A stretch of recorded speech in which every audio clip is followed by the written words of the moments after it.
به دور از همه چی خیلی دوست دارم بدونم الان مثلا شجاع خلیلزاده حرومزاده یا اون بیرانوند حرومزاده اینا الان میخوان پرچم کجا رو ببرن تو آمریکا بالا.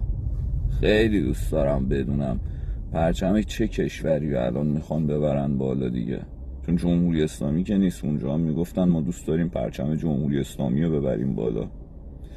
به نظرم برید تو همین پایگاه‌های سپاه و اینا قایم شید قبل اینکه ما بیایم ایران، چون بیایم اینترنت ها رو قطع میکنیم یه هفته.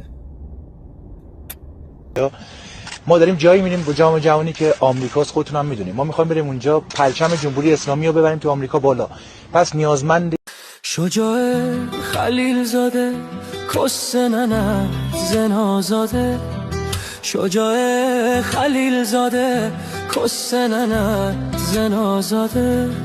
به جای کسشر گفتن، به جای خای مالی لایی نخور زن آزاده، لایی نخور زن آزاده. شجاع خلیلزاده، شجاع خلیلزاده کس ننت زن آزاده، لایی نخور زن آزاده.